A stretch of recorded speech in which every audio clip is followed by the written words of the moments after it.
What's up, folks, and welcome to Indie Showcase. This is one that kind of came out of nowhere for me, and I'm glad I tripped over it. This is Mayhem Brawler, and at first glance, well, especially by the title, it may come across as just sort of a generic beat-em-up, and it may seem that way, but it's very much not, I have to say. This comes to us from a relatively new team. They've made a couple of small, sort of arcadey kind of games, not at all like this beforehand, and like I said, this kind of came out of nowhere for me, but I've been pretty impressed with it, actually. It's got some interesting and different ideas, but also it's very heavy on the referential humor. It's got the goofy story that it doesn't take itself seriously at all, and it harkens back to the best part of the 16-bit era. So you've got one of three characters here. This is a world where sort of mutants and weird mythical creatures exist alongside humanity, so that's why everybody looks like this.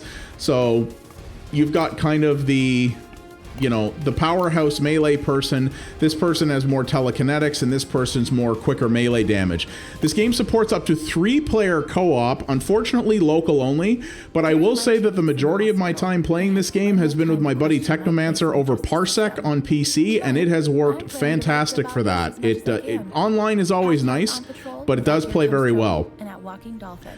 So the cutscenes work like this. One of these three cops that you're with is like a crazy person who, tweets her entire job as a cop.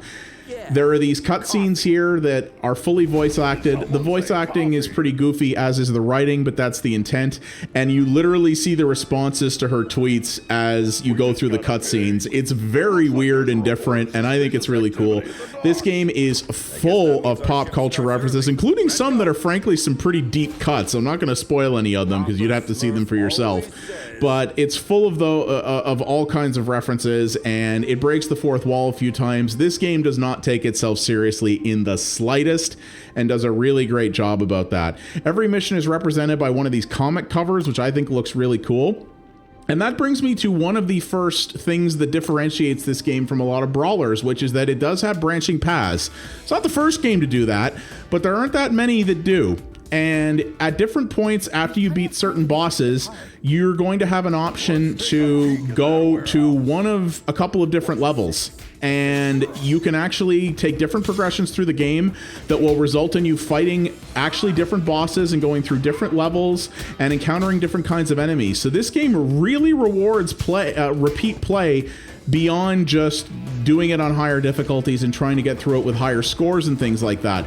This does have online leaderboards for score, but only for single player. In co-op, it doesn't file your score to the leaderboards, at least not as far as I can tell. At least you can't view them that way. And the scores also determine when you get extra lives as well. There is a combo system, as you can see there in the upper left. And here's another interesting thing. So there's only one sort of main attack button, and you do have a special attack button, but what's interesting about it is that you know how in a lot of brawlers, usually when you use your special attack, it's a thing designed to clear out the enemies around you, and the punishment for doing that is it takes a little bit of your health. Well, in this game, you'll see that under your health you have a blue bar. That's stamina. And that's what is utilized for your special moves. Each character has a different special move, and it's contextual depending on how you use it. So if you're targeting an enemy when you use it like this, it does something different than if you just target it in general, which is more of your screen clearing move. And it doesn't hurt your health to do that. And you regenerate your stamina by either doing damage to enemies or picking up certain food items. Another thing that a lot of brawlers do is you'll find various different food items hidden in garbage cans and things like that, because that's how we all get our gourmet food in worlds like this.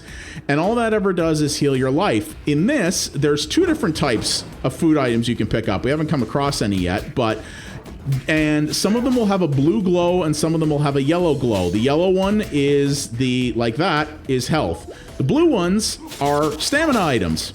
So you actually want to take, especially in co-op, it's very important to pay attention to that to see who needs what more. Very clever system, I think. I think it's really, really neat. Enemies also have various different weapons that they'll drop, including guns. The guns can be really gnarly if you're not careful. You got to make sure you're constantly moving so you stay out of the path of them. And of course, the enemies have unlimited bullets, but they always seem to get down to their last clip right when you pick them up. The world is just cruel like that sometimes, isn't it? And here's another way that I think this game differs a lot. Now, we've already talked about a couple of ways this thing adds a lot of value, because at first glance, you might think that the art in this game makes it look like they were just trying to clone the success of Streets of Rage 4. Indeed, the art is really good, much like Streets of Rage 4, but this game very much has its own identity because of its play mechanics. And one of the other ways in which I think this is, there we go. One of the other ways in which I think this is really interesting is that, well, you're going to see there, you see all these little icons that are popping up above the enemy heads? Yeah. So there's little status modifiers that the game will show you visually. And you can check those right here. Now, this is a little bit bugged. I have to actually email the devs about this because the text should be shoved over to the right a little bit. But you can see what all the different symbols are. There's quite a number of them and what they all represent. So it shows enemies that are dazed. If they're bleeding, they'll take additional damage when you hit them. You know, and there are a lot of things. There are a lot of modifiers to this. There's also a lot of different kinds of attacks. So you can do a running attack. You can do a running attack like that. You can do, oh, here's the first boss. You can do running jump attacks. You can chain things together. You can air juggle enemies. Even though you only have one attack button, there's a lot of ways to modify that attack, which is something that I think is actually pretty interesting. The other thing about this game, you need to block. A lot of brawlers have a block button, and it's usually an afterthought. Unless you're playing on the real high difficulties, it really doesn't matter for the most part whether or not you utilize your block at all. This game absolutely requires it. Enemies have a lot of telegraphs to their attacks. So here's one of the bosses here. The bosses can actually be relatively tough. And every time you take down one of their bars of energy, they will summon in ads that you got to deal with. And if you don't block in this game, you will lose. They actually even have a tooltip about that in the loading screen saying, are you finding the game too hard? Use block. Yeah, because enemies will do a lot of enemies will block a lot as well, but they will also do a lot of attacks on you, and the vast majority of attacks, even high-powered ones, can be blocked in this game. And you're going to find a number of points where, especially with bosses, where there's just no other way. There's no other way to manage the fight well except to block a lot. And I actually like that. It requires a little bit of strategic thinking because a lot of brawlers you can really get through, sometimes even on higher difficulties, by just mashing your way through them.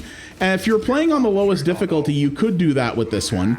But I like the fact that it actually requires you to use all the tools at your disposal. You've got to use your special attack and your jump attack strategically in order to do crowd control. You've got to use block, or like I said, you'll get smacked around if you don't use block on a regular basis. These little telegraph icons, I think, are a brilliant addition and a really cool way to give you a visual way to know what's going on and where to strategize yourself in the battlefield with this. Another thing I like too, Technomancer and I discovered that the game's difficulty does scale to player count. Most brawlers don't do this in my experience. So there is a difficulty level, but if you have more players in the game, it will scale up and make things more difficult. When we got to this boss fight, the boss actually started with an additional enemy beside him when we were playing 2-player. Very slick. I really like the fact that they take that into account, and that because playing co-op in a lot of brawlers is effectively a win button. And I think it's really cool that they took that into account. I'm going to skip through this a little bit so we don't spoil too much. Like I said, so here's one of the multiple choices where you can choose to go one of two different ways, and this will take you to a different level. So you're really encouraged to play this through in several different ways in order to see everything if you want. And this just honestly feels really polished overall. For a team that has, at least according to their own website, has never made a brawler before, they did an excellent job with this. The art is great. I think the sound effects are good and punchy. I really like the music in it. The enemy variety is very significant. A lot of different enemies that look not only visually different, but play a lot different because of this sort of goofy, sort of magic-infused modern-day world that the game is set in. The story is... Brawler stories are much like shmup stories. Generally, who cares? But this game, the story in this is goofy, and that plus the references made Technomancer and I legit chuckle a few times. But if you don't care, you can easily skip through it as well. The scoring system, I think, is pretty well done. And the variations that it brings are enough to be very easy to adapt to if you're familiar with brawlers, but also will make you go, oh, isn't that clever? Which is exactly what we did several times playing this. And like I said, it's just full of goofy referential humor that's going to be people who like retro games are really going to enjoy, and even some modern pop culture and things like that. I've overall been just really surprised and impressed with this. You know, a lot of brawlers come out because brawlers, by and large, as indie games go, are not that hard to make. And you'll see a lot of devs do them as their first project and things like that because they're mechanically very simple. And several of them are good, you know, they're not necessarily bad games, but it's rare that you see one, because this is at its core a very simple genre. You know, brawlers, if you want to make them good, they've got to be something that anybody can pick up and play, but they've got to have enough challenge and variation to keep people coming back to them. And that's not always an easy thing to do. But these guys did it, and this is a small self-published team from Istanbul, I believe, and you know, they've made something that maybe doesn't have as many things going for it as Streets of Rage 4, but I'm getting a lot of enjoyment out of it. And Streets of Rage 4 was absolutely fantastic. It was one of my top indie games of last year. But, you know, this gives it a run for its money in a lot of respects. And Tech and I really had a good time with this. I think it does a lot of cool things, and I hope it does really well for them. You know, some people might find it a little expensive, but honestly, I think it offers a pretty good amount of value, especially with the branching levels and the enemy variety and how differently these three characters play. The only thing it's missing that would put it over the threshold of being really absolutely top shelf is online play. I really wish it had that. Maybe if they get a sequel, they could add that in or something like that, because having the ability to play over Parsec is great, but not everybody... I'm thankfully now on an internet connection where I can easily do that, but not everybody can. And it would have been really nice to just be able to, you know, either matchmake online or play direct and invite somebody in rather than have to use a third-party solution for that. But if you got the bandwidth to use Parsec, this works absolutely flawlessly over it. Tech said it basically looked and played like he was sitting in front of it. No input lag, no significant graphical downgrade. Yeah, overall, this was just a really pleasant surprise. And I'm really glad that brawlers are still getting made and that people are finding ways to do things that keep the genre familiar but also bring new things to it, rather than just going, oh look, yet another brawler, well, I want to buy this because there aren't a lot of brawlers and I want to support the cause.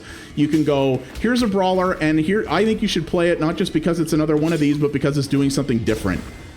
That is a really cool thing that I very much welcome. So kudos to the developers for doing something cool with this. I hope this does well, and this is a dev that was never on my radar before, but I'm now very anxious to see what they make next. So thank you very much for watching, everybody. This has been Mayhem Brawler. Yeah, the title sounds a little bit like a generic mobile game, but don't pass it off for that reason. It is a dang good time. I am very much enjoying myself with it. So, but I would love to know what you guys think about this. Does this interest you? Are there other good brawlers on PC that you would recommend that I have not, that I've either not covered on here or that you think I might like?